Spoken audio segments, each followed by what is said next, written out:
orphaned boy whispered he just wanted a family, without seeing the sterile millionaire passing by. Michael Thompson stopped his car in front of St. James Orphanage for the third time that week. His work routine always took him down that street in Denver, but since Monday something made him slow down when passing the green iron gate. He couldn't explain why the place drew him in so much. That's when he heard it again. A faint whisper, almost inaudible, coming from the inner courtyard. A boy with messy brown hair sat alone on a wooden bench, staring intently at the gate. The words reached him through the bars. "I just wanted a real family, someone who won't send me back." Michael felt his chest tighten. Those words echoed his own silent pain. The 42-year-old businessman had discovered 2 years earlier that he could never have biological children.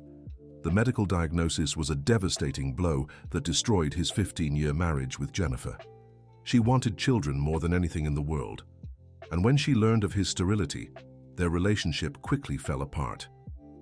Since then, Michael had thrown himself into work as an escape, building a business empire, but living in a loneliness that ached in his soul. The boy in the courtyard looked up and noticed the man standing outside. For a moment their gazes met through the bars. The boy had deep brown eyes, filled with a sadness that seemed too heavy for someone so young. Immediately he looked away and ran inside the building, clearly embarrassed at being overheard. Michael stayed there a few minutes longer, the Lexus's engine still running, thinking about the unexpected encounter. There was something about that child that touched him deeply. Maybe it was the mutual recognition of loneliness, or perhaps the fact that both seemed to be searching for something they couldn't find. The next day, he returned. This time he parked the car and walked up to the gate. The boy was there again on the same bench, whispering the same words. When he noticed the man's presence, he didn't run away immediately. Instead, he looked straight at Michael, with curiosity mixed with wariness. "Why do you keep standing there?" the boy asked, his voice cautious. Michael didn't have a ready answer. Why was he really there?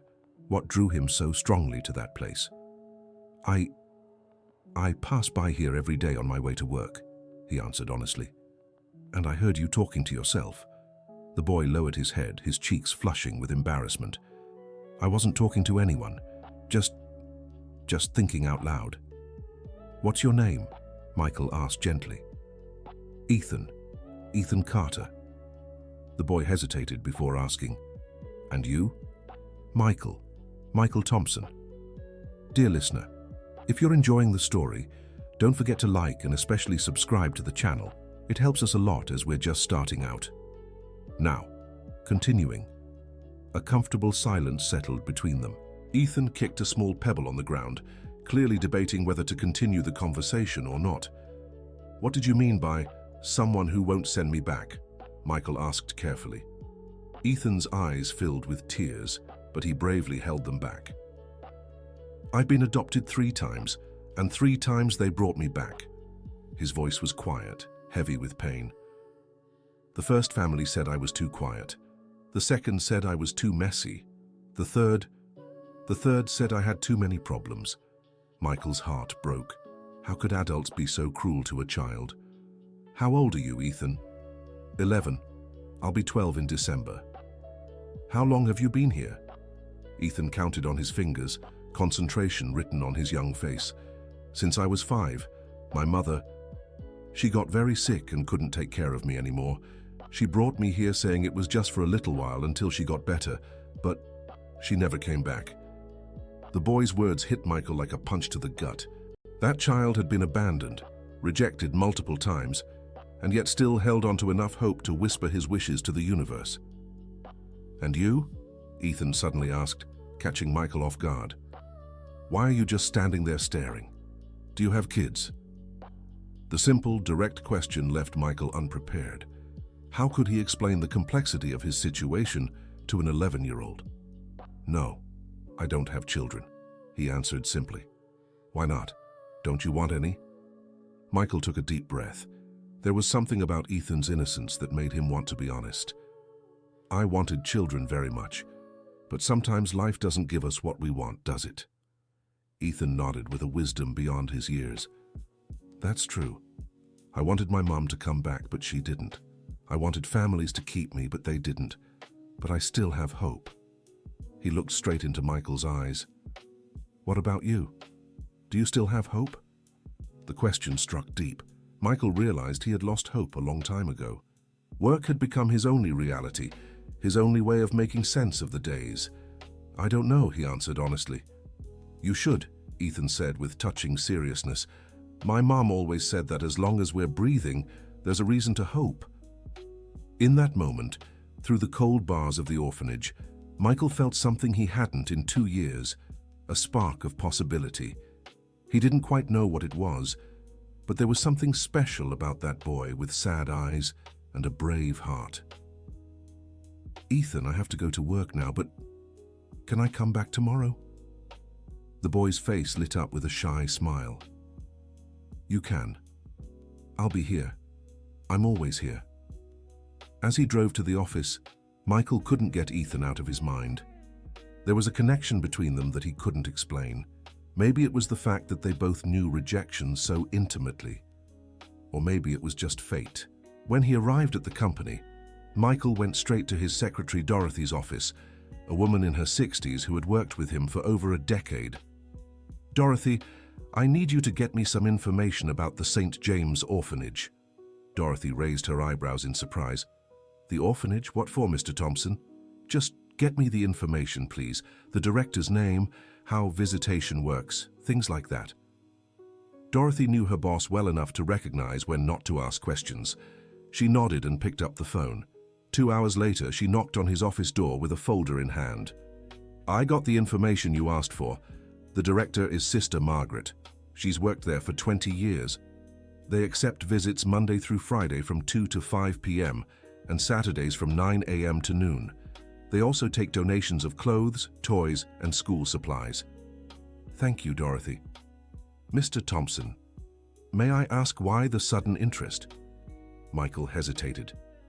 How could he explain that an 11-year-old boy had stirred something deep inside him? "Just something I'm considering." Dorothy nodded, but Michael noticed the concern in her eyes.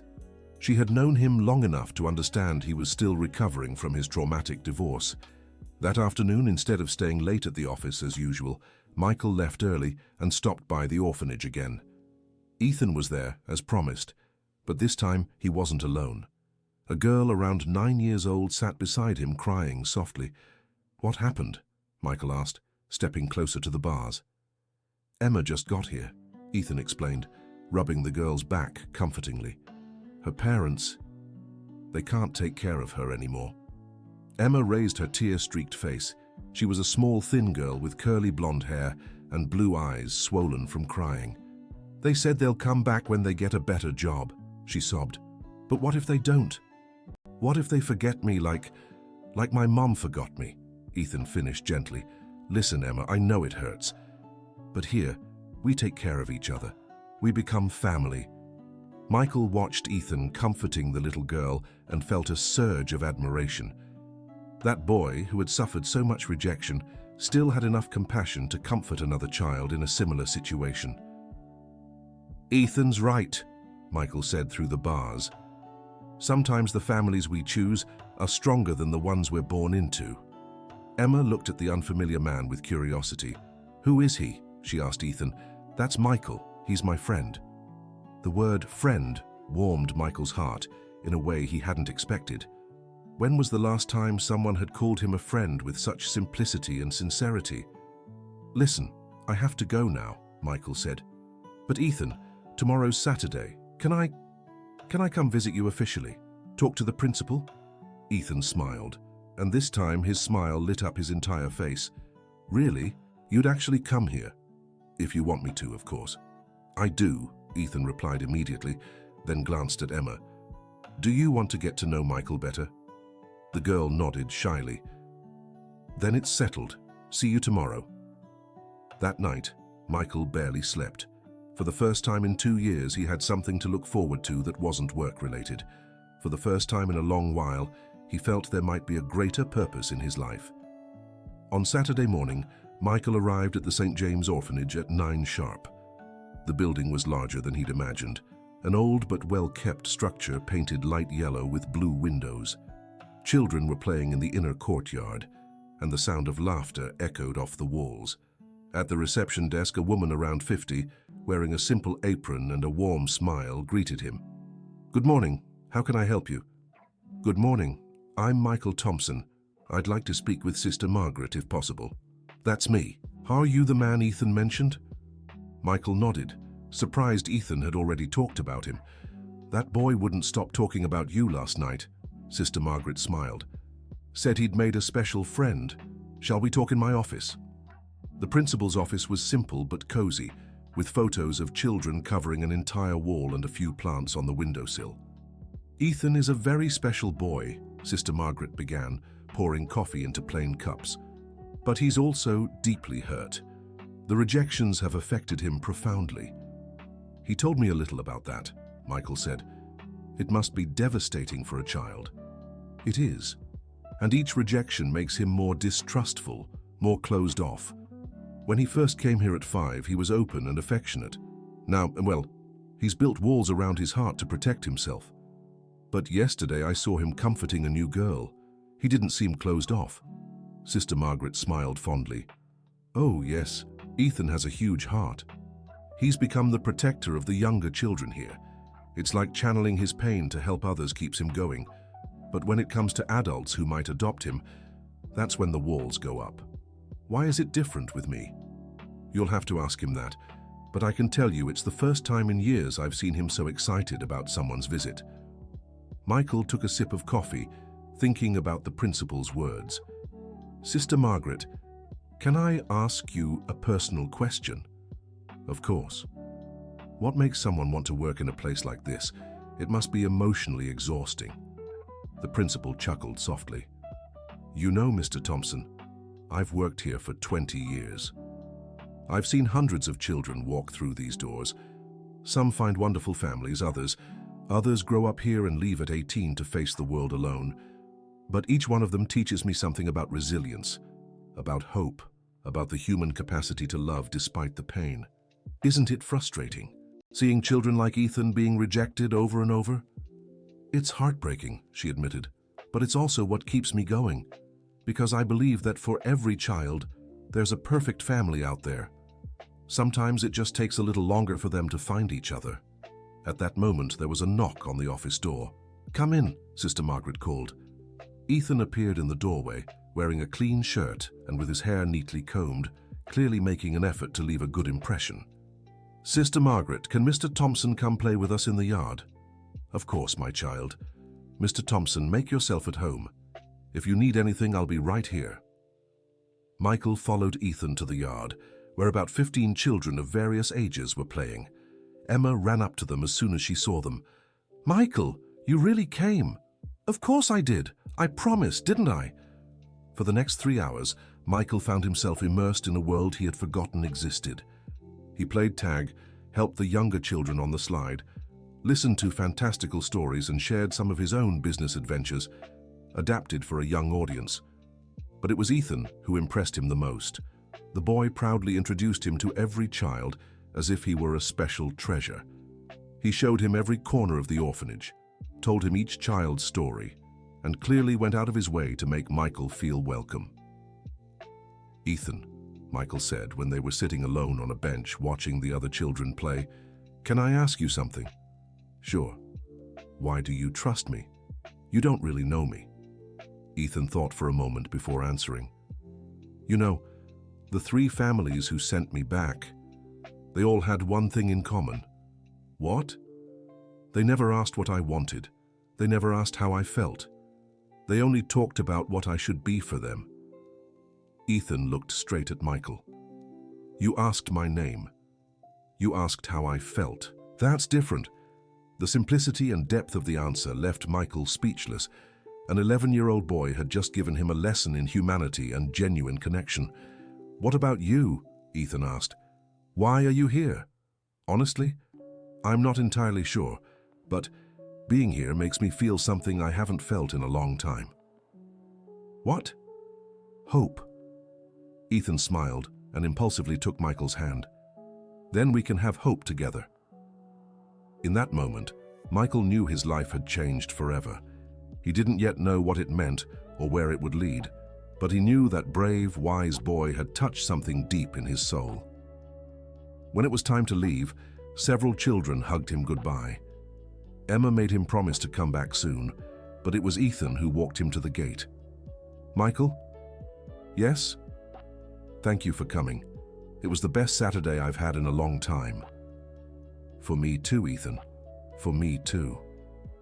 On the drive home, Michael caught himself thinking about things he hadn't considered in years. What would it be like to have a son? What would it be like to have someone to come home to every day? What would it be like to be part of a real family? When he arrived at the silent penthouse in Denver's most expensive building, the loneliness hit him twice as hard.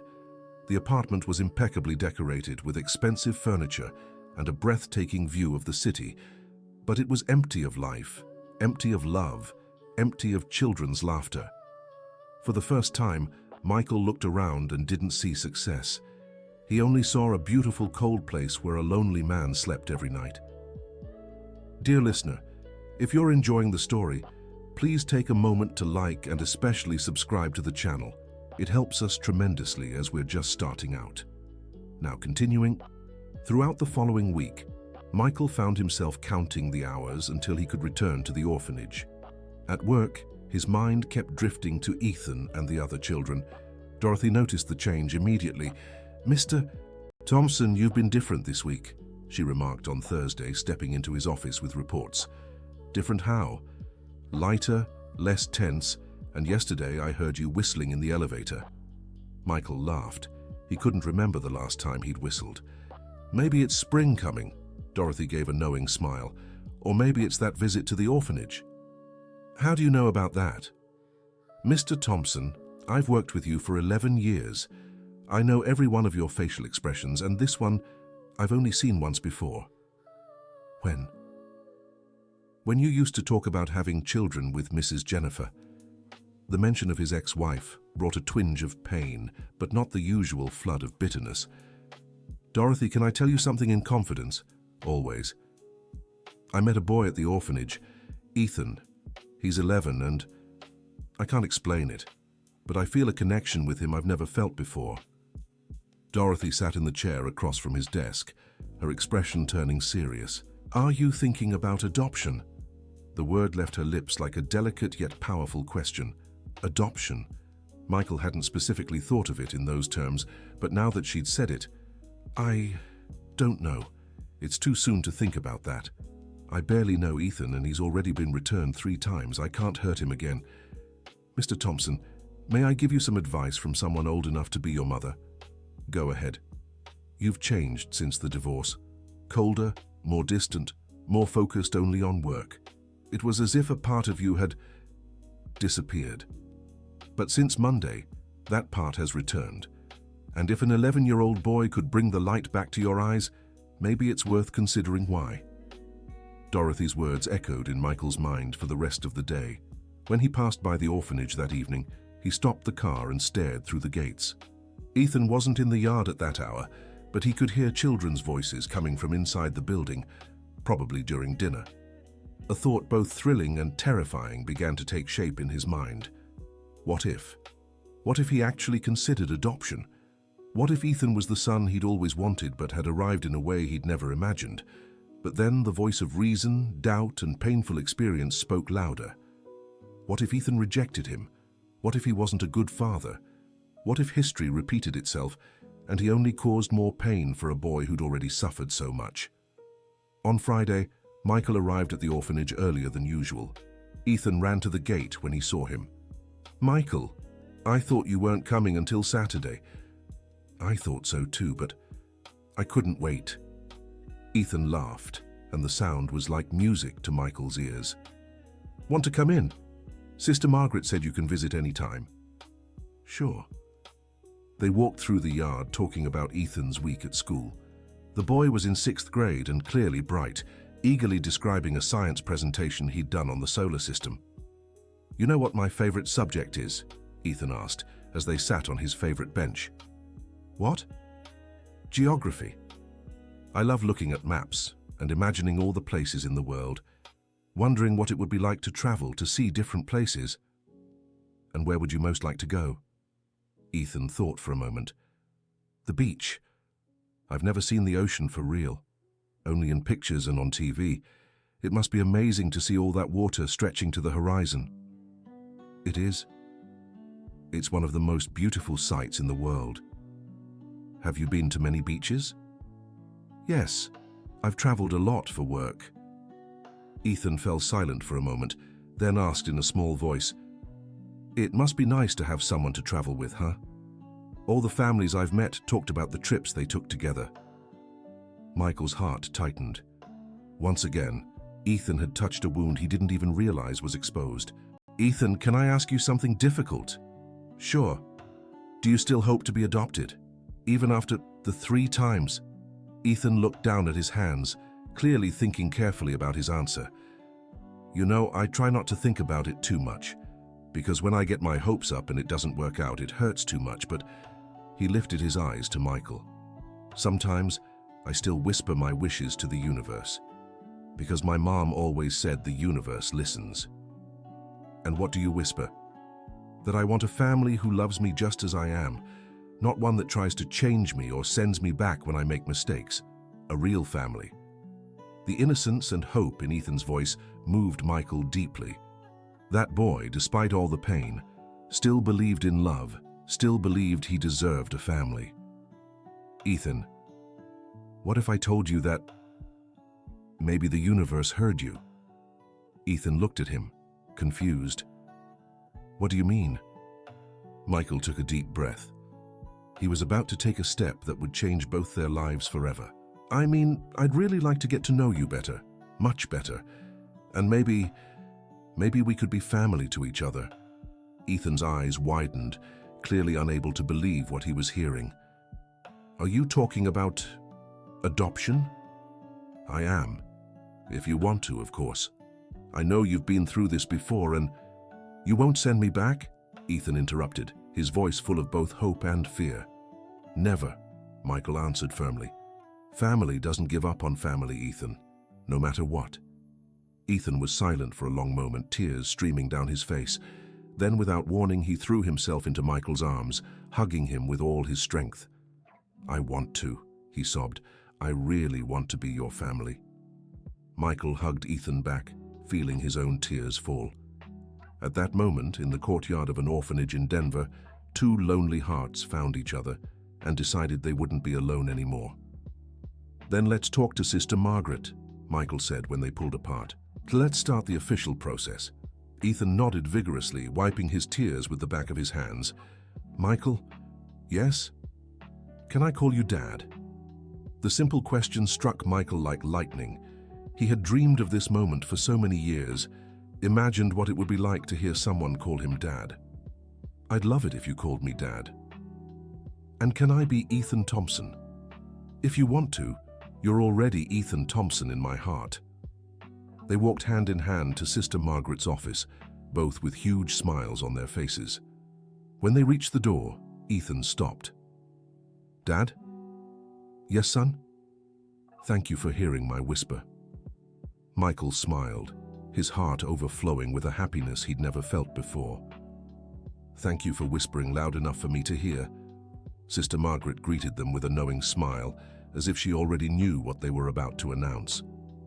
So, Mr. Thompson, I believe we have some paperwork to fill out? We do. Ethan and I would like to start the adoption process. How wonderful, she exclaimed, clapping her hands. Ethan, are you sure? I am, Sister Margaret. Michael, my dad, he really listened to me. He doesn't want to change me. He wants me to be myself. And you, Mr. Thompson, are you sure you're ready for the challenges of fatherhood, especially with a child who's already experienced trauma? Sister Margaret, I've never been more certain of anything in my life. Ethan brought back a part of me I thought I'd lost forever. If he gives me the chance, I promise I'll be the best father I can be. Then let's begin. The adoption process may take a few months, but you can visit regularly during that time. Mr. Thompson, you'll need to undergo psychological evaluations, financial and background checks, and Ethan will also receive psychological support to ensure he's ready for this transition. I understand. How long does it usually take? It can take 3 to 6 months depending on various factors, but I can already tell from how you interact that it should be a smooth process. Ethan tugged at Michael's sleeve. Dad, does that mean I'll live with you in 6 months? If all goes well, yes. You'll have your own room, go to a school near home, and we'll be a real family. Can I see where you live? Of course. In fact, I was thinking you might want to help decorate your room, just the way you like it. Ethan could barely contain his excitement. Really? I can pick the colors and everything? You can choose it all, son. Sister Margaret smiled as she watched father and son interact. Mr. Thompson, you must understand something. Ethan is a special child, but he's also endured many losses. There will be tough moments, times when he tests your limits to see if you'll really stay. It's part of the healing process. I understand, and I'm ready for it. And Ethan, my dear, you must remember that having a family also means responsibility. It means being part of something bigger than yourself. I understand, Sister Margaret. I just want a chance at a real family. Then let's give you both that chance. Over the next week, Michael threw himself into preparing for the adoption with the same dedication he gave to his business. He hired the best adoption lawyer in Denver, Dr. Richard Wilson, an experienced and compassionate man who explained every step in detail. Mr. Thompson, I'll be frank, Dr. Wilson said during their first meeting. Being single isn't necessarily a barrier, but it will be scrutinized more closely. Some judges prefer traditional two-parent families. What can I do to strengthen my case? Demonstrate emotional, financial, and social stability. Your finances are clearly secure. Now we need to focus on the rest. I recommend therapy to address your own issues before becoming a father. References from close contacts who can vouch for your character would also help. Understood. How long does this usually take? If all goes well, 4 to 6 months. But Mr. Thompson, there's something else. What? Ethan has been returned 3 times. That creates a record some professionals might see as problematic. We'll need to show those failures were the previous family's fault, not his. Michael felt a surge of protectiveness and anger. How could anyone blame a child for being returned? Unfortunately, it happens. The system isn't always fair. But we'll fight to give Ethan the family he deserves. That afternoon, Michael returned to St. James Orphanage to tell Ethan about the meeting. He found the boy helping younger children with their homework, showing a patience and kindness that touched his heart. Dad! Ethan ran to him the moment he saw him. Hey son, how was school today? It was good. The English teacher said my essay about family was the best in the class. What did you write about? Ethan blushed slightly. About you. About how sometimes the best things in life come when we least expect them. Michael felt his eyes fill with tears. Can I read it? You can, but she hasn't returned it yet. She'll give it back on Monday.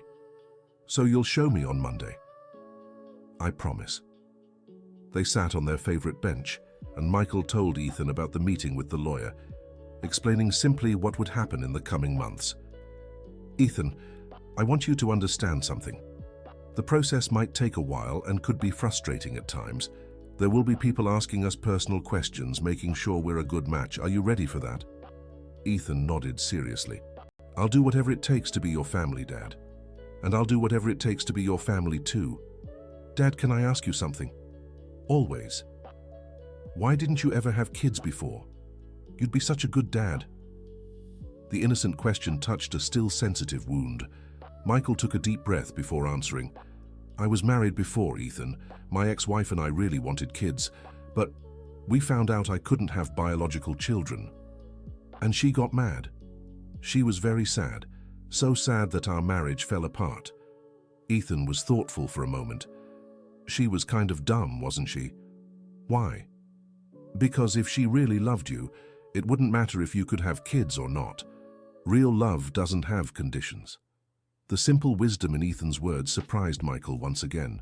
An 11-year-old had summed up in a few words what had taken him 2 years to understand. You're right, son. Real love doesn't have conditions. And now you found out you can have kids, just not the way you thought.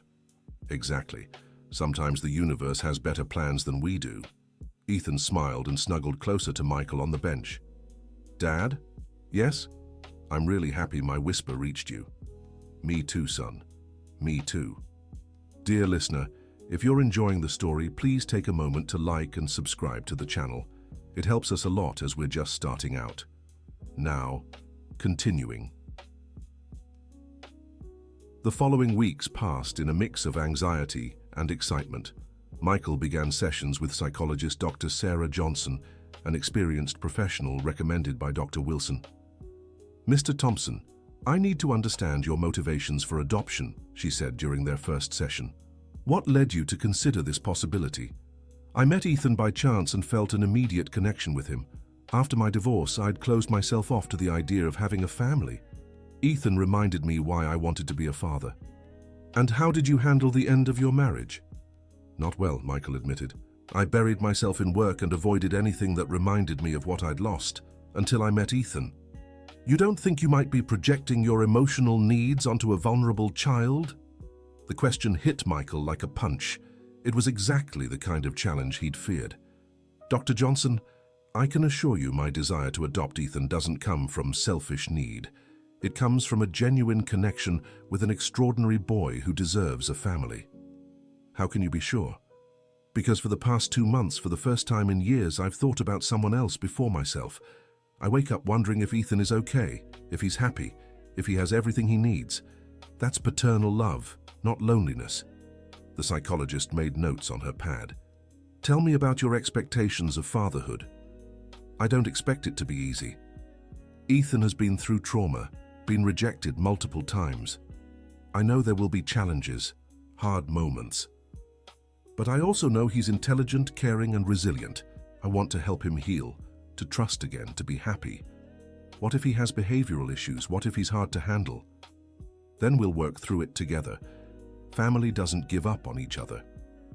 Meanwhile, Ethan was going through his own evaluations with the orphanage's child psychologist, Dr. Catherine Lewis. Ethan, how do you feel about the possibility of being adopted again? Scared, he admitted, but also happy. Michael is different from the other families. Different how? He listens to me. He asks what I think, how I feel. The other families always told me what I should feel. And you're not afraid of being sent back again? Ethan was quiet for a long moment. I am. But Michael promised that family doesn't return family, and I believe him. Why do you believe him? Because when he talks to me, I can see the truth in his eyes, and because he was alone too before he met me. People who've been alone recognize others who've been alone. Ethan, do you understand that having a family also means having responsibilities? I do. It means helping at home, doing well in school, following the rules. But it also means having someone who truly cares about me. And are you ready for that? I am. I've been preparing my whole life. The evaluations continued for weeks. Michael underwent criminal background checks, detailed financial assessments, and multiple sessions with the psychologist. Ethan participated in therapy and supervised activities with Michael. During this time, they developed a routine. Michael visited Ethan every day after work, and they spent weekends together doing simple but meaningful things, going to the mall, the park, the movies.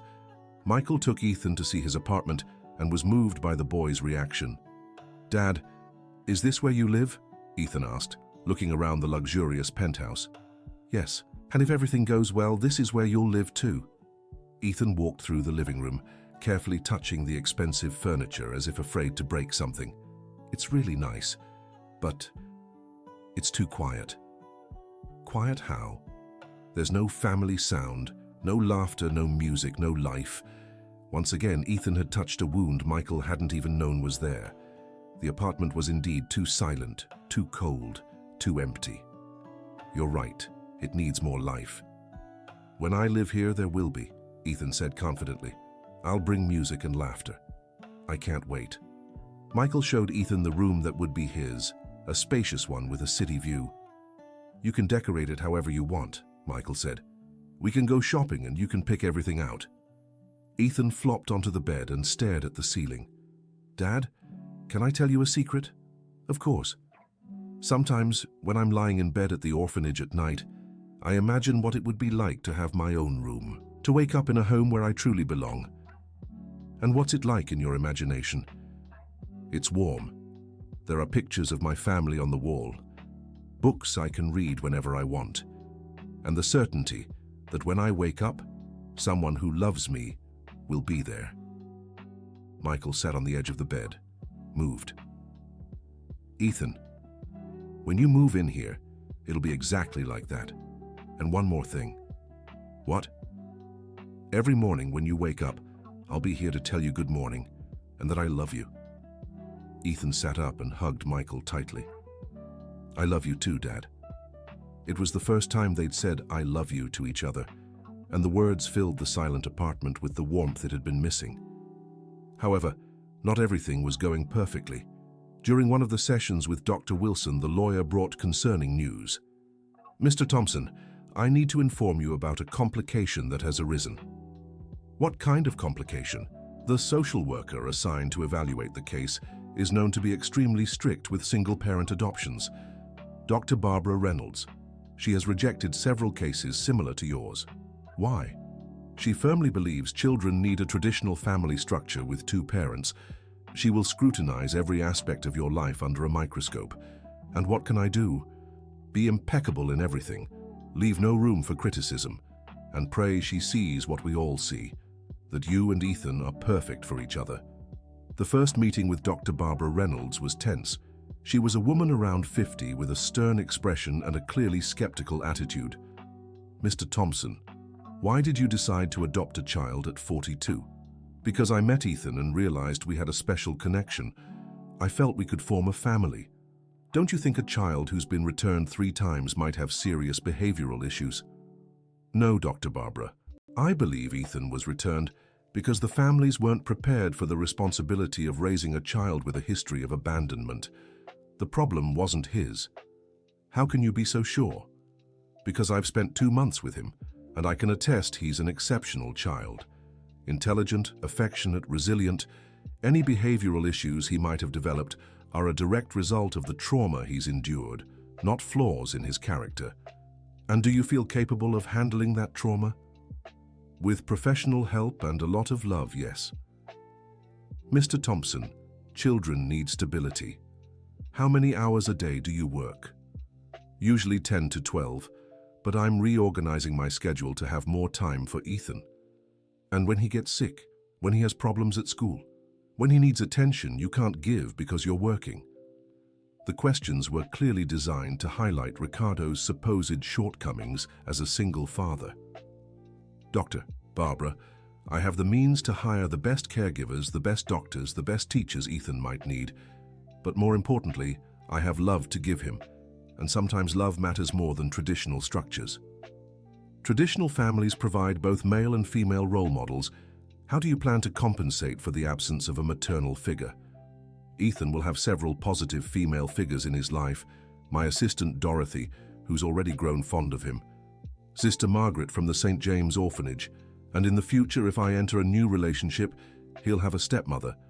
But even if that doesn't happen, I believe a present and loving father is better than 2 absent or neglectful parents. Dr. Barbara took extensive notes, her expression revealing nothing. I'll interview Ethan separately, and I want to make it clear, Mr. Thompson, that my responsibility is to protect the child's best interest, not to fulfill adults' desires. I understand completely, and I agree with your priority. The interview with Ethan was scheduled for the following week. Michael was nervous, but tried not to let the boy sense his anxiety. Ethan, tomorrow you'll talk to the social worker. She'll ask questions about how you feel about the adoption. What kind of questions? About me, about how we get along, about what you hope for in a family. And what should I say? The truth, son. Always the truth. If you have doubts or fears, you can say so. If you're happy, you can say that too. The important thing is to be honest. Dad, are you worried? Michael took a deep breath. He didn't want to lie to Ethan, but he also didn't want to scare him. A little. Only because I really want this to work out. It will work out, Ethan said with a confidence that surprised Michael. Because we truly love each other, and true love always wins. On the day of the interview, Ethan dressed in his best clothes and carefully combed his hair. Michael dropped him off at the door of the orphanage with a tight hug and a whispered good luck in his ear. The conversation between Ethan and Dr. Barbara lasted over an hour. When it ended, Ethan left the room with a serious expression that worried Michael. "How did it go, son?" She asked a lot of questions. Some were kind of strange. What kind of strange questions? She asked if you ever yelled at me, if you ever hit me, if I'm afraid of you.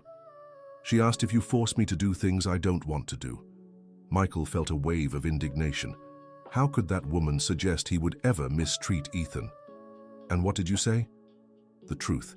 That you never yelled at me, never hit me, that I'm not afraid of you. That you're the kindest adult I've ever known in my life." "Anything else?" Ethan hesitated before answering. "She asked if I wouldn't rather have a mother too, if I didn't miss having a female figure." "And what did you say?" "I said I'd rather have a dad who loves me than two parents who don't care about me. And that Dorothy is like a grandma to me, so I do have a female figure." Michael smiled, proud of Ethan's maturity and wisdom. "You did really well, son." "Dad, why did she ask those things? Does she think you're bad?" "No, son, she's just doing her job. She wants to make sure you'll be happy and safe with me. But you've already proven that 1,000,000 times. To us, yes, but she needs to be sure too." 2 weeks later, Dr. Wilson called with news that sent Michael into a panic. "Mr. Thompson, I need to see you urgently." Dr. Barbara issued a negative preliminary report. Michael cancelled all his meetings for the day and rushed to the lawyer's office. "Negative? Why?" he asked as soon as he sat down. "She claims she considers it inappropriate to place a child with a history of abandonment in a single-parent household. She argues Ethan needs a more traditional family structure." "That's ridiculous. Ethan and I have an amazing relationship. Anyone can see that. I know, Mr. Thompson, and we'll fight it. But first, I need you to prepare yourself. This might take longer than we expected." "How much longer?" "Additional months, maybe even a year." Michael felt his world crumbling. How was he going to tell Ethan? How could he explain they might not be together because of prejudice and bureaucracy? "Is there anything we can do?" "We'll request a second opinion, and we'll gather as much evidence as possible showing the strong bond between you. Recommendation letters, reports from the psychologist, testimonies from Sister Margaret. Do whatever it takes." That night, Michael arrived at the orphanage with a heavy heart. Ethan ran to him as always, but immediately sensed something was wrong. "Dad, you're sad. What happened?" Michael knelt in front of Ethan, holding his small hands. "Ethan, I need to tell you something. The social worker, she doesn't think I'm suitable to be your father." Ethan's face twisted with pain and confusion. "Why? What did you do wrong?" "Nothing, son. I didn't do anything wrong. She just thinks you need a family with both a father and a mother, not just a dad." Ethan fell silent for a long moment, processing the news. "Does that mean I can't be adopted by you?" "No, it means it might take longer. My lawyer will challenge the decision." "And if it doesn't work?" Ethan asked in a small, frightened voice. "Ethan, look at me," Michael said, cupping the boy's face in his hands. "I will fight for you. No matter how long it takes, no matter how many obstacles come our way, we will be together. Do you believe me?" Ethan nodded, but there were tears in his eyes. "I believe you.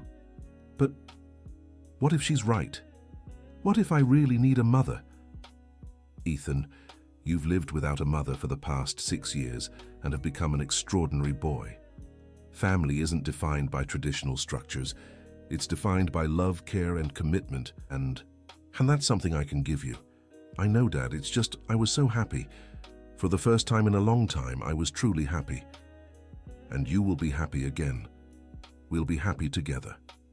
It'll just take a little longer than we planned." Ethan threw himself into Michael's arms, crying silently. "I don't want to wait anymore. I've waited so long." "I know, son. I don't want to wait either. But sometimes, the most important things in life are worth waiting for." In the following days, Michael devoted himself entirely to strengthening the adoption case. He obtained recommendation letters from co-workers, the priest at his church, and doctors who treated him. Dorothy wrote a heartfelt letter about how she had seen Michael transform since meeting Ethan.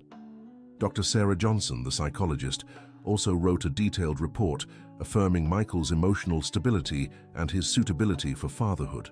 Sister Margaret provided extensive documentation about the relationship between Michael and Ethan, including reports of all their visits and activities together, but it was Ethan who had the most powerful idea.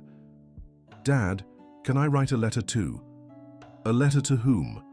"To the judge, to tell him how I feel, how you treat me, why I want to be your family." Michael was moved by the initiative. "Are you sure? It might be hard to write about personal things." "I'm sure. I want everyone to know you're the best father I could ever have." Ethan spent hours writing his letter, with the help of the orphanage teacher for grammar, but keeping his own words and feelings. When he showed the result to Michael, they both cried.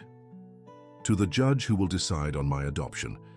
My name is Ethan Carter, and I'm 11 years old. I'm writing this letter to explain why I really want to be adopted by Michael Thompson. I've been adopted 3 times before, and I was always sent back. The first family said I was too quiet. The second said I was too messy. The third said I had problems. For a long time, I believed the problem was me. But when I met Michael, he never tried to change me. He asked me what I thought, how I felt, what I liked. He really listened to me. It's true that Michael doesn't have a wife, but he has love. So much love. And love is what makes a family, not the number of people. He taught me that family doesn't give up on each other, that problems are solved with talking and patience, that every person is special just the way they are. I don't need a mother right now. I need someone who loves me unconditionally, and Michael does that. Please, let us be a family. We already are in our hearts. Ethan Carter, who really wants to be Ethan Thompson." Dr. Wilson was moved when he read the letter. "This letter is worth more than any legal argument I could make," he said. "Let's attach it to our appeal." The appeal was filed, and the long wait for a decision began. During that time, Michael and Ethan kept up their routine of visits, but both carried the weight of uncertainty. It was during one of these visits that something happened that would change everything. Michael arrived at the orphanage on a Thursday afternoon and found Ethan with a black eye and scratches on his arm. "Ethan, what happened to you?" The boy tried to hide his injuries, clearly embarrassed. "It's nothing, Dad, just a fight at school." "A fight? Who did this to you?" Ethan hesitated before answering. "Some boys in my class. They keep saying that nobody really wants me. That's why I've been sent back 3 times already." Michael felt a fury he had never experienced before. "And did you fight with them?" "I just said they were lying, that you do want me, that we're going to be a family." Then they laughed and said if it were true, I'd already be living with you. Michael knelt in front of Ethan, his heart breaking at the doubt in the boy's eyes. "Ethan, look at me. Do you believe what they said?" "No. I mean, I know you want me. But why is it taking so long? Why did the lady say you're not suitable?" "Ethan, sometimes adults make decisions based on old rules and prejudices. That doesn't mean they're right." "But what if they are? What if you really aren't suitable? What if I really am a problem?" "Ethan Carter Thompson," Michael said firmly, "you have never been, are not, and will never be a problem. You're the best thing that's ever happened to me, and I'll prove that to everyone, starting with those boys who hurt you." "What are you going to do?" "I'm going to talk to the school principal. Bullying is unacceptable, especially against a child who's already suffered so much." "Dad, you don't have to. It'll just make things worse." "Ethan, one of the things I'll teach you about being family is that we protect each other. No one hurts my son and gets away with it." The words "my son" brought tears to Ethan's eyes. "Even if the adoption doesn't work out, am I still your son? Ethan, no matter what happens legally, you'll always be my son, and I'll always be your dad. Official papers don't change how we feel about each other." The next day, Michael had a tense meeting with the school principal, Principal Rebecca. "Mr. Thompson, I understand your concern, but Ethan isn't officially your son yet. I can't—" "Principal Rebecca," Michael interrupted. "Ethan may not be officially my son, but he's my responsibility to protect. And if this school can't protect a vulnerable child from bullying, maybe I need to consider other educational options." The principal heard the determination in his voice. "What are you proposing?" "I want the boys who hurt Ethan called in for a talk. I want them to understand their actions have consequences, and I want guarantees this won't happen again. What if their parents object? Then they'll have to explain to me personally why they think it's acceptable for their children to bully an orphan." Michael's firmness worked. The boys were reprimanded, the parents were called in, and it was made clear that any further bullying would be dealt with severely. When Ethan heard what had happened, his eyes filled with grateful tears. "No one's ever stood up for me before," he said, "and no one will ever hurt you without me knowing. That's a promise from father to son." A week after the school incident, Dr. Wilson called with news that changed everything. "Mr. Thompson, we have an extraordinary turn in the case." "What kind of turn?" "Dr. Barbara Reynolds is under investigation for irregularities in other adoption cases. Apparently she has a history of denying adoptions for personal, not professional reasons." "What do you mean?" "She's extremely religious and conservative and has used her position to push her personal beliefs about family structure. Several of her decisions are being reviewed." "And this affects our case?" "Significantly. The judge has assigned a new social worker to completely re-evaluate our case, Dr. Michelle Cohen. She has a reputation for being fair and child-focused." Michael could hardly believe it. "Does this mean we have another chance?" "More than that. Considering all the material we've gathered, and especially Ethan's letter, I believe we have an excellent chance." "When will the new evaluation be?" "Next week. And Mr. Thompson?" "This time I'm confident." The news hit St. James Orphanage like a whirlwind of hope. Ethan could barely contain his excitement. "Does that mean we might be together before Christmas, man?" he asked. "It's possible, son, it's possible." The meeting with Dr. Michelle Cohen was completely different from the experience with Dr. Barbara Reynolds. Michelle was a woman in her 40s, with a warm yet professional approach. "Mr. Thompson, I've read your entire case file, including the previous reports. I must say I'm impressed with the documentation you've gathered." "Thank you, Doctor." "Especially Ethan's letter. It's rare to see a child express their feelings so clearly and maturely." "Ethan is exceptional." "That's clear. Now I need to ask you some questions, but I want you to know my approach is centered on what's best for the child, not on prejudices about family structures." The interview lasted 2 hours, but was conducted in a respectful and constructive tone. Dr. Cohen asked about educational plans for Ethan, how Ricardo intended to balance work and parenthood, and the emotional support resources available. "Mr. Thompson, what's your biggest concern about adopting Ethan?" "My biggest concern is being worthy of the trust he's placed in me. Ethan has faced so many disappointments. I want to make sure I'll never be another one." "And how do you plan to ensure that?" "By loving him unconditionally. By being there for every important moment in his life. Building a relationship based on mutual respect and open communication." "Are you prepared for the unique challenges of raising a child with a history of abandonment?" "I'm prepared to learn and grow alongside Ethan. I have the resources to seek professional help whenever needed, and I have enough love to overcome any obstacle." The interview with Ethan was also positive. Dr. Cohen used a playful approach, talking to him while they drew together. "Ethan, tell me about Michael." "He's the best dad in the world," Ethan replied without hesitation. "He listens to me, hugs me when I'm sad, teaches me new things, and never gets mad when I make mistakes." "And how do you feel about living with him?" "Excited. In a good way. I dream about it every night." "No fears at all?" Ethan stopped drawing and thought. "Sometimes I'm afraid I'll wake up and find out it's all a dream. But then Michael comes, hugs me, and I remember it's real." "Ethan, if you could change one thing about Michael, what would it be?" "Nothing. He's perfect just the way he is." "What if I told you other kids have both a mom and a dad? Wouldn't you miss having a mother?" "Maybe one day I'll have a mom too. But right now I just want a dad. And Michael is the dad I've always dreamed of." 2 weeks later, Dr. Wilson called with the news that would change their lives forever. "Mr. Thompson, Dr. Cohen has issued a favorable recommendation. She's advising immediate approval of the adoption." Michael's legs went weak. "Immediate?" "The judge scheduled a hearing for next Friday. If all goes well, Ethan can go home with you the same day." "Are you sure?" "I am. Congratulations, Mr. Thompson. You're going to be a father." When Michael arrived at the orphanage that afternoon to share the news, he found Ethan in the yard, helping Emma with her math homework. The boy looked up and immediately sensed something different in the expression of the man he considered his father. "Dad, did something happen?" Michael knelt in front of Ethan, holding his small but determined hands.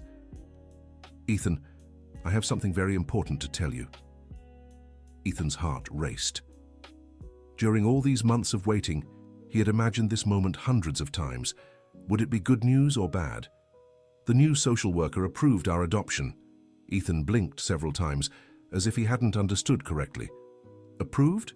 You mean—" "It means we're going to court on Friday to make it official, and if everything goes well, you'll come home with me the same day." Ethan's face transformed into an expression of pure joy that Michael would never forget. The boy threw himself into his arms, crying and laughing at the same time. "Is it true? Is this not a dream?" "It's true, my son. Finally, it's true." Emma, who had been watching the whole scene, also began to cry. "Is Ethan leaving?" she asked in a small voice. Ethan pulled away from Michael and knelt in front of the little girl. "Emma, yes, I'm leaving. But do you know what this means?" She shook her head. "It means families really do exist. It means your mom and dad might come back for you someday. And if they don't, someone special will come for you too." "How do you know?" "Because I whispered my wish to the universe every day, and the universe sent me Michael.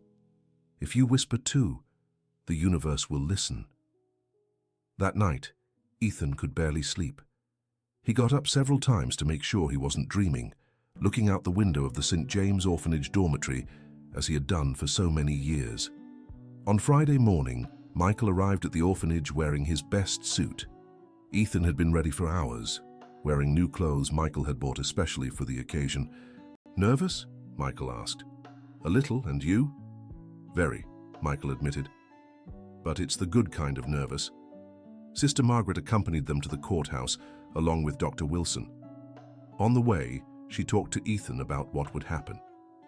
"Ethan, today is a very special day. After today, you'll officially have a father and a family."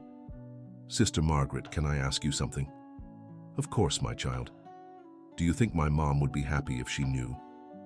The question took everyone by surprise. It was the first time in months Ethan had mentioned his birth mother. "I think your mom would be very happy, Ethan. She brought you here because she loved you and wanted you to have a better life. Today, you're getting exactly that. I still remember her sometimes, the perfume she wore, the songs she sang to help me sleep. And that's beautiful, Ethan. You can love your mum forever and still be Michael's son. The heart has room for so much love." "I know. Michael taught me that." At the courthouse, the hearing room was solemn yet welcoming. The judge, Dr. William Parker, was a man in his 60s with a gentle expression and kind eyes. "Good morning, everyone. We're here today to formalize the adoption of Ethan Carter by Mr. Michael Thompson. Before we proceed, I'd like to speak with Ethan individually." Ethan was called forward, clearly nervous but determined. "Ethan, do you understand what adoption means?" "Yes, Your Honor. It means Michael will officially be my father and I'll officially be his son." "And is that what you want?" "It's what I want most in the whole world." "Why?" Ethan took a deep breath before answering. "Because Michael loves me just as I am. He doesn't want to change me or send me back when I make mistakes. He's patient, kind, and makes me feel important." "Ethan, do you know having a family also means having responsibilities?" "Yes, I do. It means helping at home, studying hard, following the rules. But it also means having someone who truly cares about me. And are you ready for that?" "I am, Your Honor. I've been ready for a long time." The judge smiled and motioned for Ethan to return to his seat. "Mr. Michael Thompson, Please step forward." Michael stood up, his legs trembling. "Mr. Thompson, why do you want to adopt Ethan?" "Because he taught me the true meaning of family. Because he reminded me of dreams I had forgotten. And because I believe we can help each other become better people." "Are you prepared for the challenges of raising a child with a history of abandonment?" "I'm prepared to learn and grow alongside Ethan. I have the resources, the love, and the determination to give him the best life possible." "Mr. Thompson, adoption is a lifelong commitment. There's no turning back. Are you sure about this?" "Your Honor, I've never been more certain of anything in my life." The judge made a few notes, then looked at them both with a smile. "I've read all the reports, reviewed all the evidence, and spoken with every professional involved. It's clear that the two of you are a perfect match." He picked up the gavel and declared solemnly, "By the authority vested in me by the state of Colorado, I hereby finalize the adoption of Ethan Carter by Mr. Michael Thompson. Ethan, from this moment on, you are Ethan Carter Thompson, the legal son of Michael Thompson." The room erupted in applause. Ethan ran to Michael, who lifted him into an emotional embrace. "Dad, it's official now." "It's official, my son." Sister Margaret wiped away tears, as did Dr. Wilson and even the bailiff. After signing all the necessary papers, father and son left the courthouse hand in hand. "Ethan, there's something I want to do before we go home." "What?" "I want to stop at a store and buy you a gift." "What kind of gift?" "Your choice.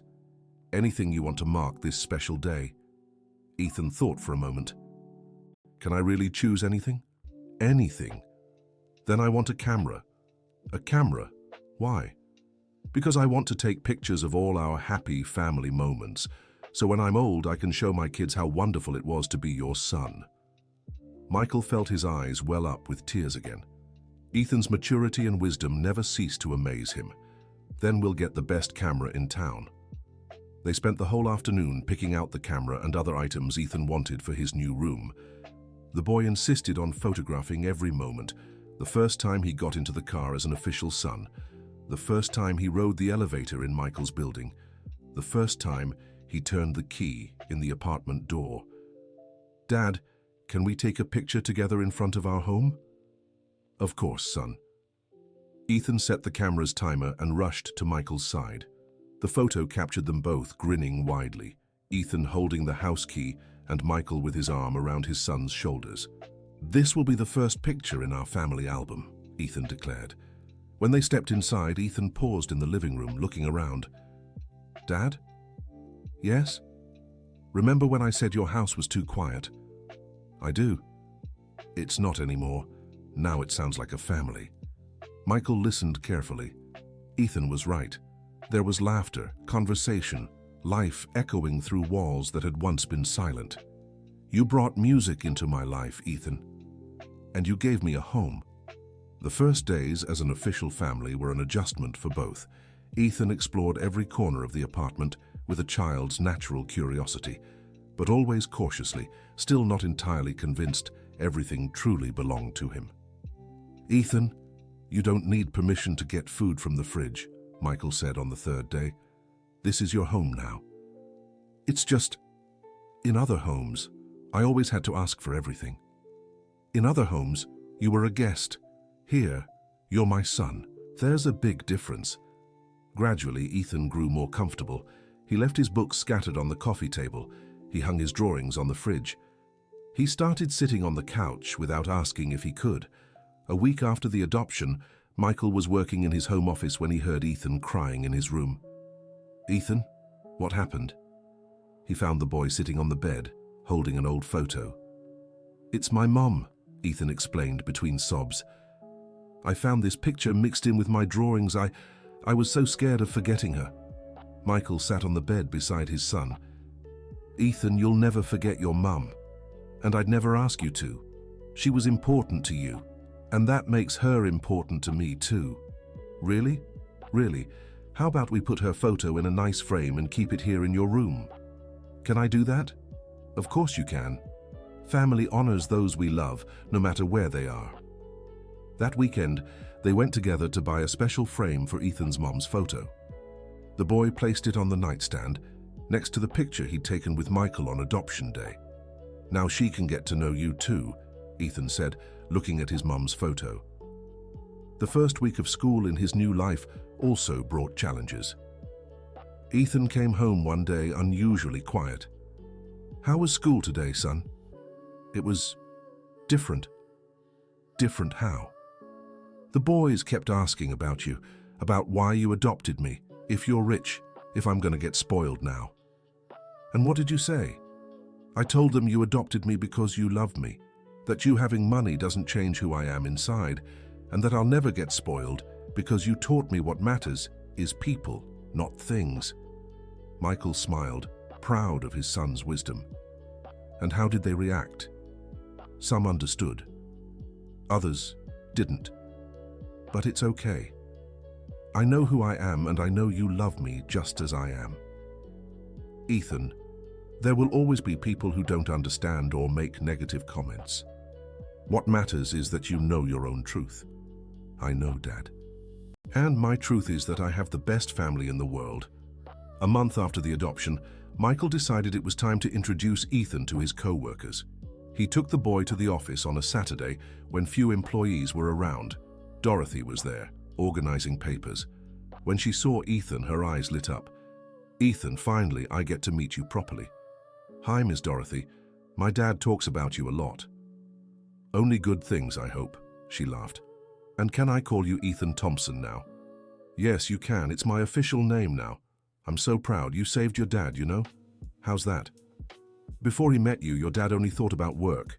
Now he leaves early, talks about you all the time, and even whistles in the elevator." Ethan laughed. "He really whistles? I didn't know that." "Oh yes, cartoon tunes no less." Michael blushed. "Dorothy, you didn't have to tell him that." "Dad, you whistle cartoon songs?" Ethan asked, amused. "Maybe," Michael admitted. "You make me happy, son." Happy people whistle. During the office visit, Ethan took pictures of everything. Michael's desk, the view from the window, the nameplate on his father's door. He wanted to document every part of his new family's life. "Dad, now I understand why you work so hard." "Why's that?"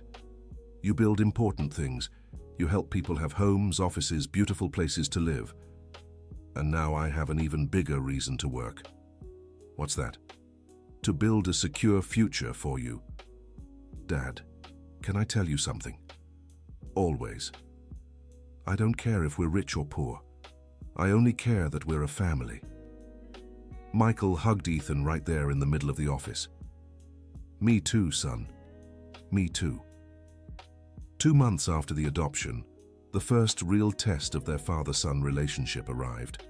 Ethan came home from school with a report card in his hands and a worried expression. "Dad, I need to show you something." "What is it, Ethan?" "My report card. I got a low grade in math." Michael looked at the report card. Ethan had gotten a 6 in math, while his grades in other subjects were between 8 and 9. Is math giving you trouble?" "Yeah, I can't understand fractions." Ethan waited for Michael's reaction with visible anxiety. In other families, low grades always led to harsh scoldings or punishments.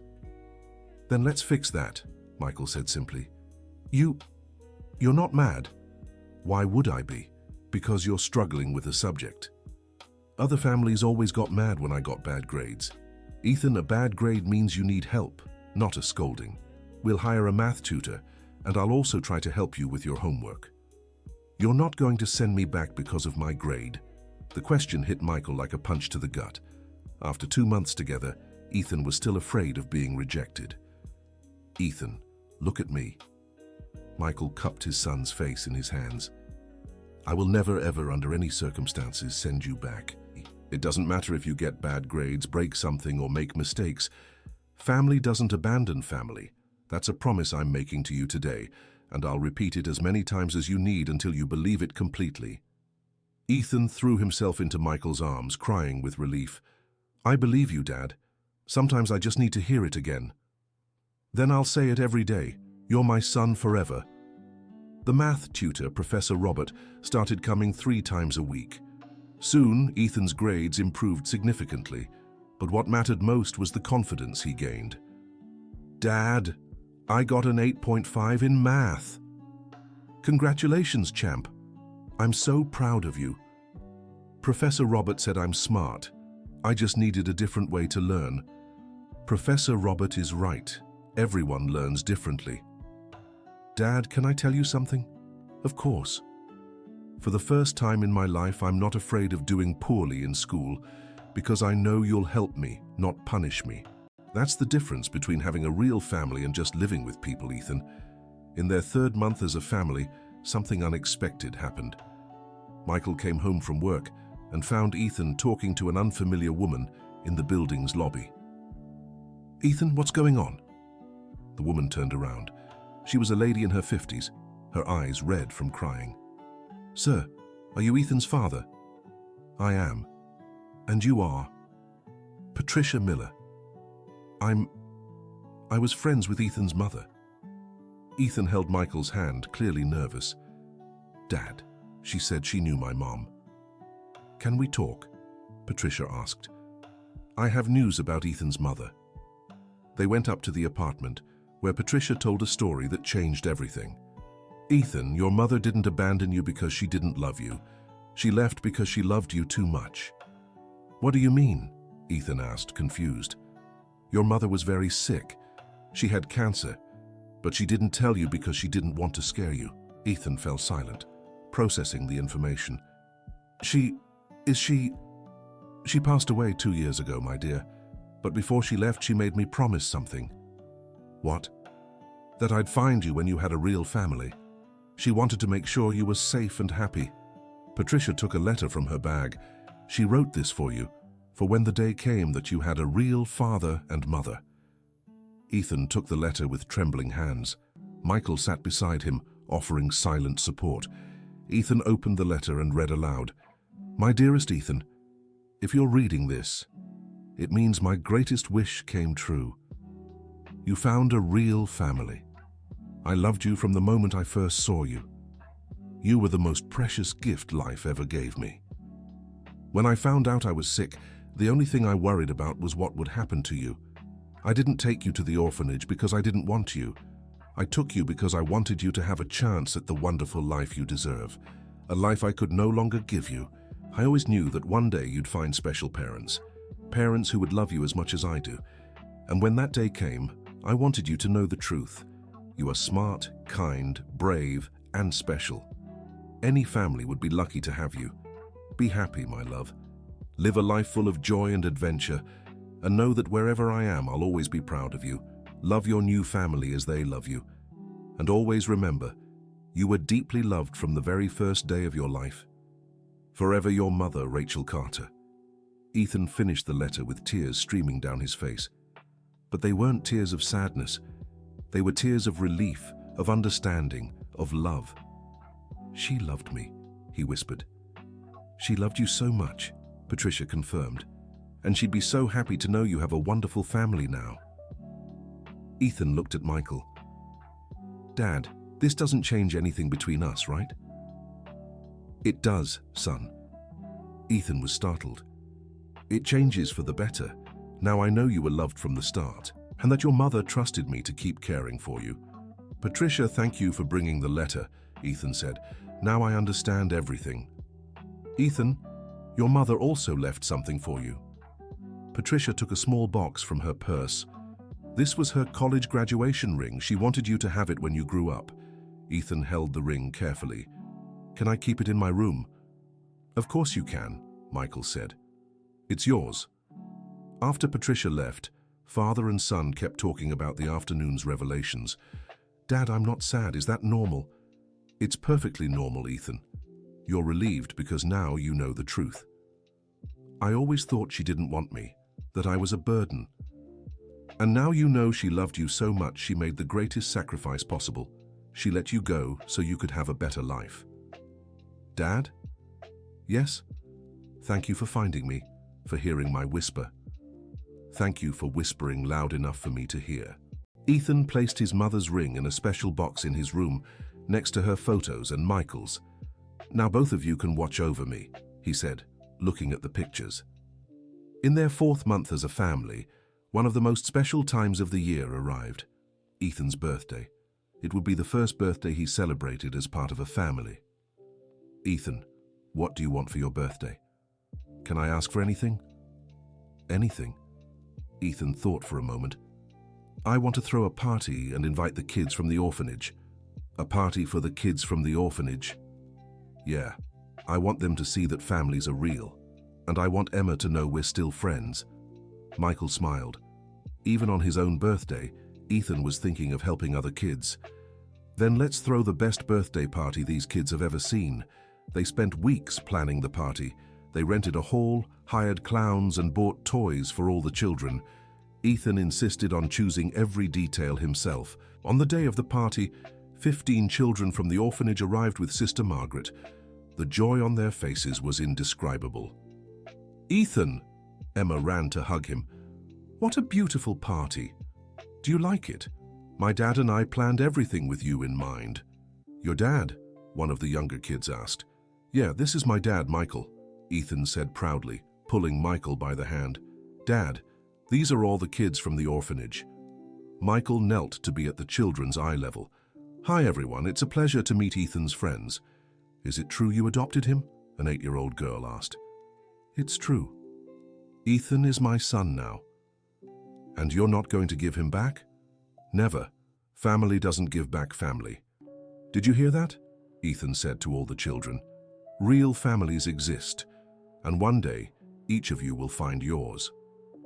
During the party, Michael watched Ethan interact with the younger children, helping them with games, sharing his candy, comforting those who got hurt. The boy was a natural leader, a born protector. Mr. Thompson, Sister Margaret approached him. Thank you for doing this. These children needed to see there's hope. Actually, sister, it was Ethan's idea. Even on his birthday, he thought of others first. Ethan has always been like that. He's a special boy. He's the most amazing son I could ever have. When the party ended and the children were heading back to the orphanage, Emma walked up to Ethan. Ethan, thank you for the most beautiful birthday party of my life. You're welcome, Emma. And remember what I always say, that real families exist. That's right. Don't stop whispering your wishes. I won't give up. If it worked for you, it can work for me too. That night, as Ethan was getting ready for bed, Michael knocked on his door. Ethan, how was your birthday? It was the best birthday of my life, Dad. Why? Because of the party? No, because I have a family to celebrate with me. Michael sat on the edge of the bed. Ethan, can I tell you something? Of course. Today was also the best birthday of my life, but it's not your birthday. Yes, it is. It's the birthday of when I truly became a father. Watching you with the other children today, I saw the wonderful man you'll become, and I felt like the proudest dad in the world. Ethan nestled into Michael's chest. Dad? Yes? Thank you for giving me the best family in the world. Thank you for letting me be part of your life, son. 5 months into being a family, Ethan started showing interest in activities he'd never had the chance to try before. Dad, can I take swimming lessons? Of course. Why swimming? Because I want to learn how to swim for when we go to the beach. I want to be ready to see the real ocean. About that, Michael smiled mysteriously. I have a surprise for you. What kind of surprise? How about we spend our July vacation at a beach house? Ethan's eyes widened. Really? We're going to see the real ocean? We are. And you'll get to swim, play volleyball in the sand, collect seashell. Dad, can I hug you? Always. Ethan threw himself into Michael's arms, laughing with pure joy. I'll be the first kid from the orphanage to see the ocean. Actually, you're not an orphanage kid anymore, Ethan. You're my son. That's true. Sometimes I still forget I don't live there anymore. That's normal. Big changes take time to feel real in our minds. Swimming lessons quickly became Ethan's favorite activity. His instructor, Kyle, was impressed by his dedication. Mr. Thompson, Ethan has a natural talent for swimming. Have you thought about putting him on a competition team? Ethan, what do you think? Can I try? You can try anything that makes you happy, son. Ethan joined the school swim team and quickly stood out. His first competition was emotional for both of them. Dad, I'm nervous. It's normal to be nervous, Ethan. But remember, you've already won the most important competition of your life. Which one? The competition to be my son. Ethan laughed and relaxed. During the race, Michael cheered proudly from the stands when Ethan won second place in his category. Dad, I got a medal. I'm so proud of you, champ. Can I hang the medal in my room? You can hang every medal you ever win. We're going to need an entire wall. All of them? You expect me to win that many? I expect you to try to win that many, and no matter the outcome, I'll always be proud of you. In their 6th month as a family, the long-awaited beach trip finally arrived.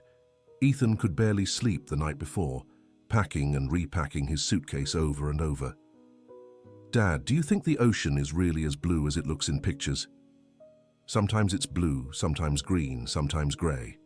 It depends on the weather and the light. And is it really salty? It really is. Very salty. And does it make noise? It makes a beautiful sound like music. Ethan photographed everything during the trip. The first airplane, the airport, the road to the beach. When they finally arrived and Ethan saw the ocean for the first time, he stood silent for several minutes. It's so much bigger than I imagined, he whispered. It's immense, isn't it? It's endless. Makes you feel small, but also special. Why special? Because how many people in the world are lucky enough to be here right now, seeing this with someone they love? Michael smiled. Ethan kept surprising him with his wisdom. You're right, son. We're very lucky. They spent a magical week at the beach. Ethan learned to surf, collected seashells, built sandcastles, and swam in the ocean for the first time. Dad, can I tell you a secret? Always. When I was swimming in the ocean today, I remembered my first day at the orphanage. I was so scared, so alone. I never imagined I'd be here one day this happy with a real family. And I never imagined I'd meet a brave boy who would change my life completely. Dad? Yes? Thank you for making all my dreams come true. Ethan, you made dreams I didn't even know I had come true. On their last day, Ethan insisted on taking hundreds of photos to keep forever in my memory. Dad, when we get home, can I show these pictures to the kids at the orphanage? Of course, but why? So they can see that dreams do come true, so they don't stop whispering their wishes. Ethan, you're the most generous boy I know. You taught me that when we're happy, we should help others be happy too. When they returned from the trip, Ethan had grown even more confident, more mature, more certain of his place in the world. In their 7th month as a family, something happened that tested their bond once more. Ethan came home from school one day, visibly upset. Ethan, what's wrong? Dad, some kids at school said something that confused me. What did they say? They said you only adopted me because you feel guilty for being rich and me being poor, that it's like charity. Michael felt a wave of anger toward those cruel children. Ethan, look at me. What does your heart tell you about why I adopted you? My heart says you adopted me because you love me. And your heart is right. Ethan, I adopted you because from the first day I met you, I knew you were my son. Not because you were poor, not out of charity, not out of guilt, out of love, pure and simple love. Then why did they say that? Because some people can't understand real love. They only think in selfish terms because that's how they operate. Dad, can I ask you something hard? Always. If I had been rich when you met me, would you still have adopted me? Ethan, if you were rich, poor, white, black, tall, short, smart, or struggling, I still would have adopted you, because I didn't fall in love with your financial situation. I fell in love with who you are as a person. How can you be so sure? Because when I look at you, I don't see a boy who was poor. I see a brave, smart, kind, and special boy. I see my son. Ethan hugged Michael tightly. I knew my heart was right. Your heart will always be right about our family, Ethan. In the 8th month, Ethan began talking about the future in a way that deeply moved Michael. Dad, when I grow up, I want to work with orphaned children. Really? Why? Because I know what it's like to be alone, without a family. I want to help other kids find theirs. What kind of work would you like to do? Maybe be a social worker or work at an orphanage or start a foundation that helps with adoptions. Ethan, that's a wonderful dream. Would you support me? I'll support any dream you have, son. And if you want to help other children, I'll give you all the resources you need. Even if I don't want to work at your company. Ethan, your happiness is more important than my company. I want you to do what fulfills you, not what I expect of you. Dad? Yes? You're the best dad in the world, and you're the best son in the world. In their 9th month as a family, Ethan had an idea that would change their lives once again. Dad, can I organize an adoption event here at home? What do you mean? Invite families who want to adopt and kids from the orphanage, so they can meet in a more relaxed setting than a formal one. Ethan, that's an amazing idea, but it'll be a lot of work. I'll help with everything, and I think Dorothy and Sister Margaret would help too. Let's talk to them and see what we can do. Ethan's idea evolved into a monthly event they held in the building's party hall. They called it Heart Connections, and it quickly gained a reputation in the city. At the first event, 5 families interested in adoption and 10 children from the St. James Orphanage attended. Ethan acted as a kind of ambassador, introducing the children to the families and helping break the ice. This is Emma. Ethan introduced his special friend to a young couple. She's really smart and draws beautifully, and this is her favorite butterfly. He showed them a drawing Emma had made. Hi, Emma. The woman knelt to be at the girl's level. What a beautiful drawing. Do you like butterflies? I do, because they start as one thing and turn into something even more beautiful. What an interesting comparison. It's like adoption, Emma explained. You're born without a family and turn into someone who has one. The couple was moved by the girl's answer, and Michael could see in their eyes that a special connection had happened. 3 months after the first Heart Connections, Emma was adopted by that same couple. Ethan cried with joy the day she left the orphanage. Ethan, thank you for introducing me to my parents, Emma said on their farewell day. I just made the introduction. You chose each other. But if you hadn't come up with the event idea, Emma, you deserved a family. I just helped fate happen faster. In 1 year, the Heart Connections organized by Ethan resulted in 8 successful adoptions. The project gained recognition from the city and even a mention in the local press. Ethan, you should be proud, Michael said when they read the article about the project in the newspaper. 8 families were formed because of your idea. Actually, 9 families, Dad. How so 9? Us too. We were the first family formed because of whispers and hope. Michael smiled and hugged his son. You're right. We're proof that dreams come true. In their 10th month as a family, Ethan showed a maturity that surprised everyone.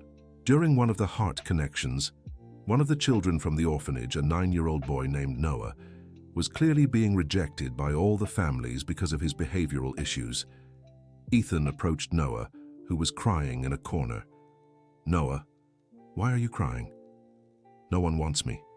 I'm too messy, too difficult. Noah, can I tell you something?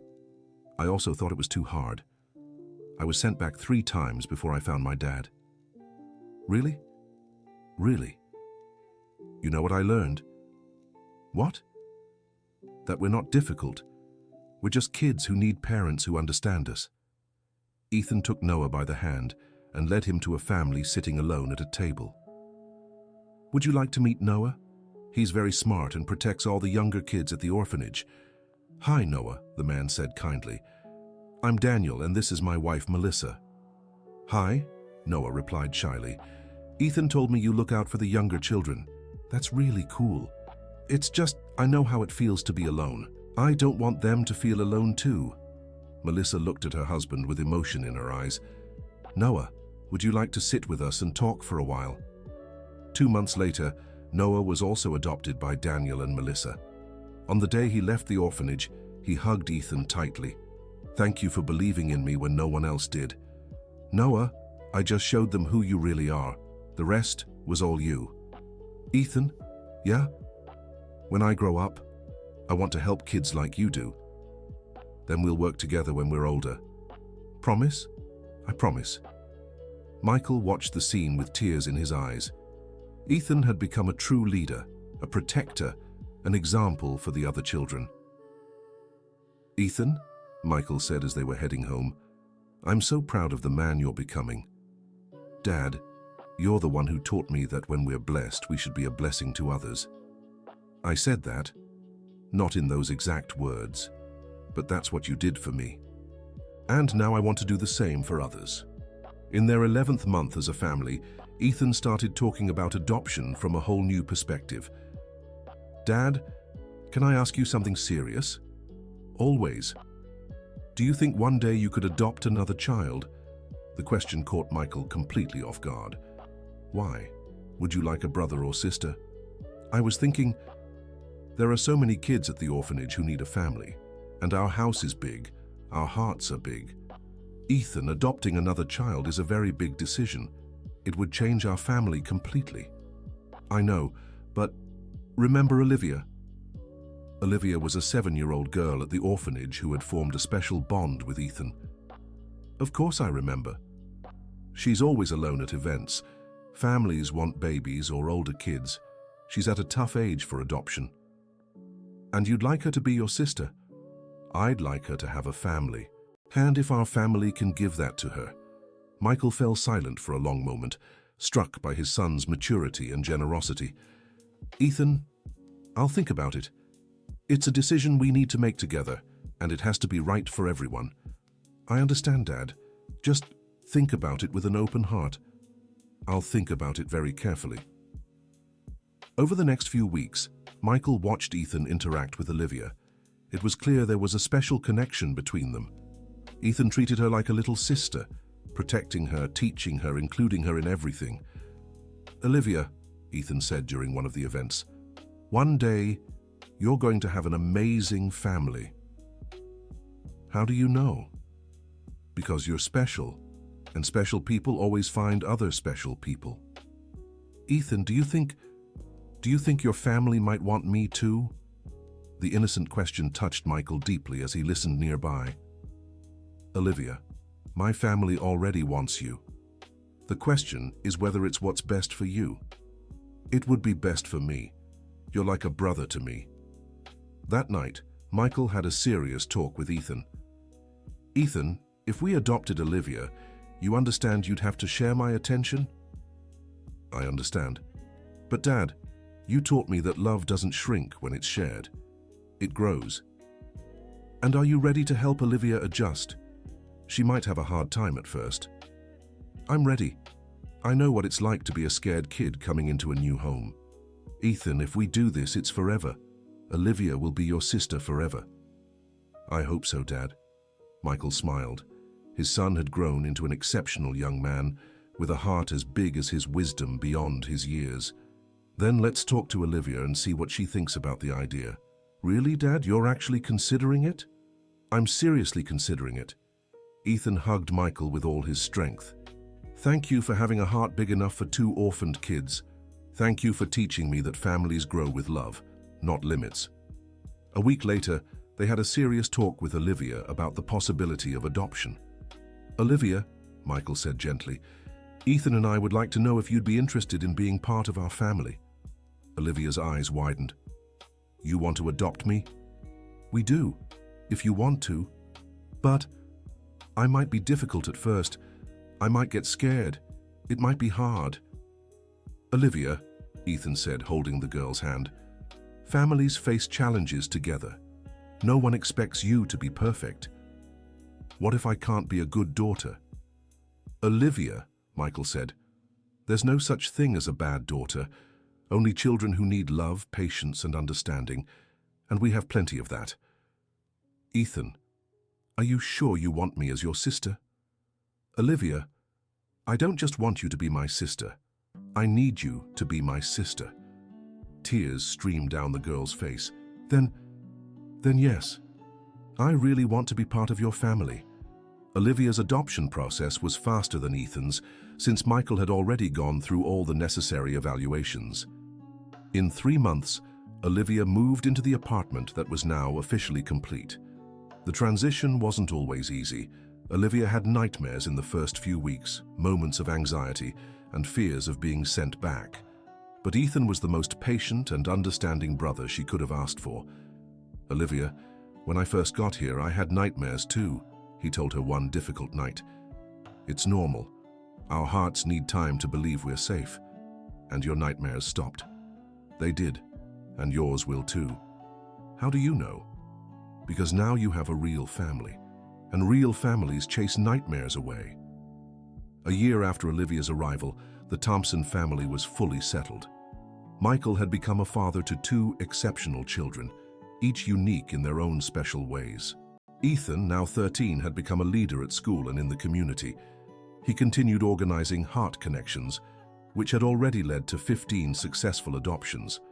Olivia, now 9, had blossomed into a confident, joyful girl. She'd discovered a talent for music and was learning piano. "Dad," Ethan said one night at dinner, "can I tell you the best day of my life?" "What was it?" "It wasn't the day you adopted me. It wasn't the day we went to the beach. It was the day Olivia came home." "Why?" Olivia asked curiously. "Because that was the day I stopped being just a son and became a brother too.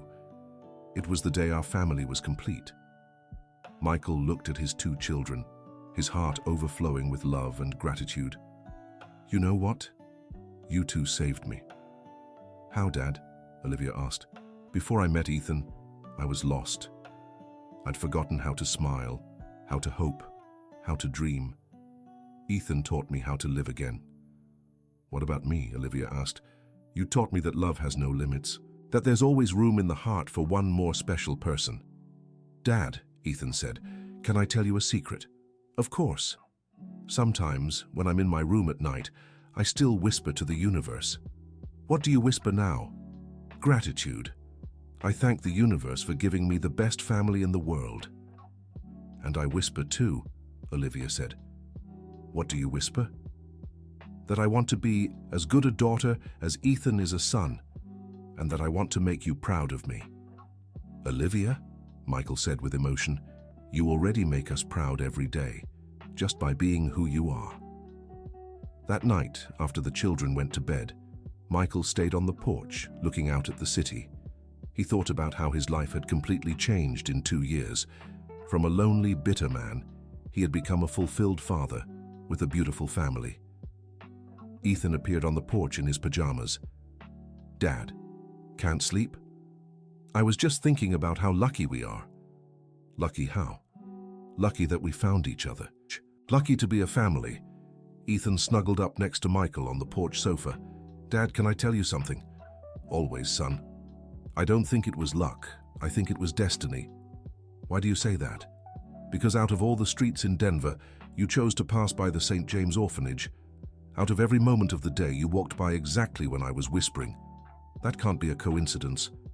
"You're right, Ethan. It was destiny. And Olivia's destiny was to be part of our family too." "How do you know?" "Because she fit perfectly, like she always belonged here." Olivia appeared on the porch, rubbing her eyes. "Why are you two awake?" "We were talking about how we're the perfect family," Ethan explained. "Can I join?" "Of course," Michael said, making room for her on the sofa. "Dad, can I ask you something?" "Always, Olivia." "Do you regret adopting 2 kids instead of 1?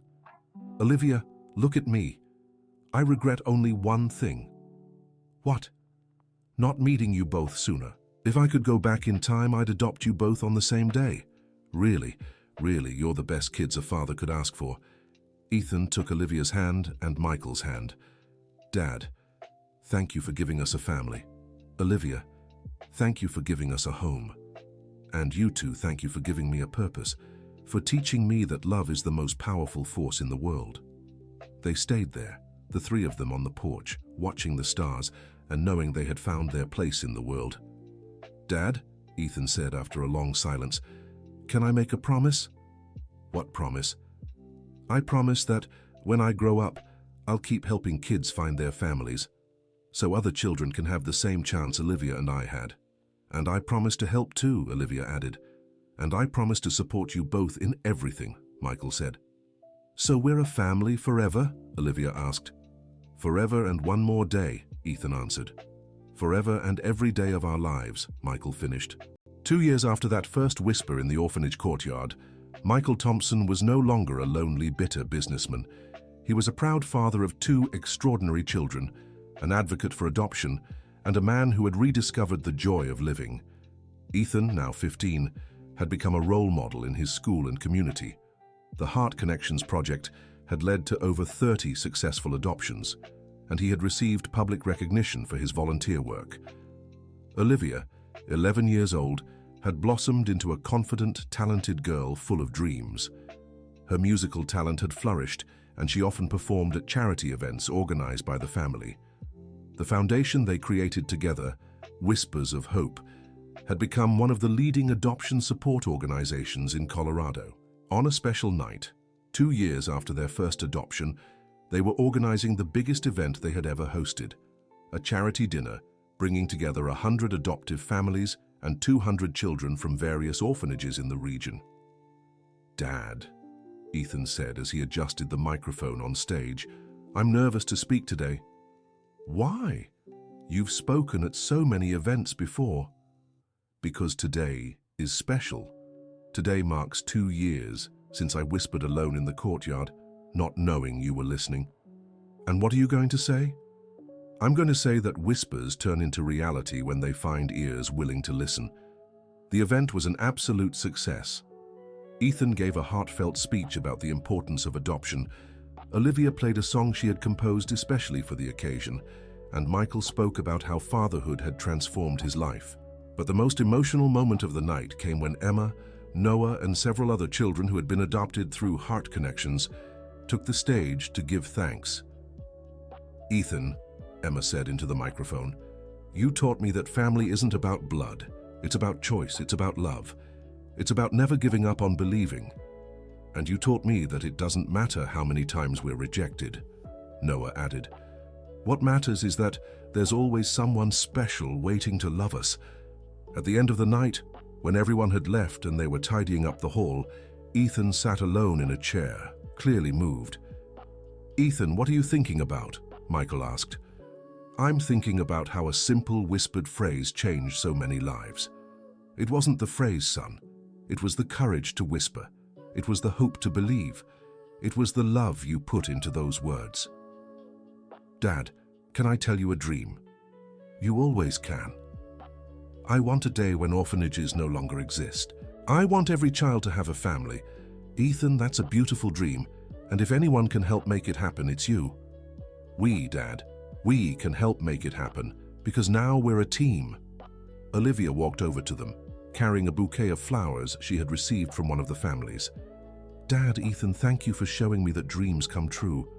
"Olivia," Michael said, "thank you for showing me that it's never too late to start over, that it's never too late to build a family, that it's never too late to be happy."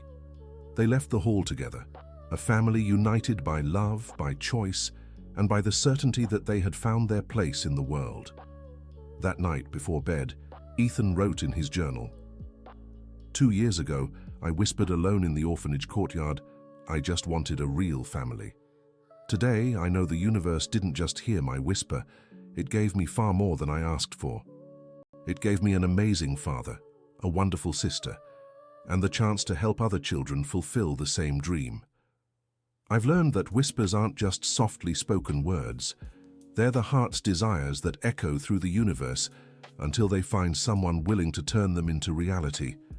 Today, instead of whispering wishes, I whisper thanks, because I've discovered that when we're grateful for what we have, the universe gives us even more reasons to be grateful. My name is Ethan Carter Thompson. I am the son of Michael Thompson and the brother of Olivia Thompson. And this is my real family." The next morning, Michael woke to the sound of laughter coming from the kitchen. He found Ethan and Olivia making breakfast together, chatting excitedly about their weekend plans. "Good morning, family," he said, and the words sounded like music to his ears. "Good morning, Dad," they replied in unison. Michael sat at the table and looked at his children. Ethan, now a 15-year-old young man, smart and compassionate, destined to make a difference in the world. Olivia, an 11-year-old girl full of life and talent, growing up in a family that loved her unconditionally. "Dad," Ethan said, Today is Saturday. Can we go visit the orphanage? Of course, why? There's a new girl there, Lily. She's only 6 and very scared. And you want to help her feel less afraid. I want to show her that there's hope, that real families exist. Can I play the piano for her? Olivia asked. Music always calms me when I'm sad. You can do all of that. You two are the best ambassadors of hope I know. Later that day, in the courtyard of St. James Orphanage, a 6-year-old girl named Lily sat alone on a bench, whispering softly to herself, "I just wish someone would love me for real." Ethan heard the whisper and approached her with a gentle smile. "Hi, Lily. I'm Ethan. Can I sit here with you?" "You can," she replied timidly. "You know, 2 years ago, I was sitting on this same bench whispering the same thing you are. And did it work?" Ethan looked at Michael and Olivia, who were playing with other children from the orphanage. "It worked better than I imagined. The universe gave me a perfect family. How do you know it'll work for me too?" "Because you're whispering, and whispers always reach the right ears." "Ethan, promise me something." "What?" "Promise you won't forget me when I find my family?" "Lily, can I tell you a secret?" "Okay. When you find your family, you'll be my friend forever, because kids who whispered on the same bench become heart sisters." "Forever?" "Forever and one more day." And there, in the orphanage courtyard where it all began, Ethan continued the mission he'd started with his own whisper, teaching other children that dreams come true, that families exist, and that love always finds a way. Michael watched the scene and knew his family's legacy was just beginning. It wasn't just about the 3 of them. It was about all the children yet to come, all the whispers yet to be heard, all the families yet to be formed. Because sometimes a simple whisper has the power to change not just one life, but an entire world. The end. Now tell me, what did you think of this touching story? Do you believe Ethan made the right choices in helping other children? Share your honest thoughts about this journey of love and hope in the comments. Let us know where you're watching from and if you've ever had a similar experience. Your like means so much to the channel, and don't forget to subscribe so you won't miss more heartwarming stories.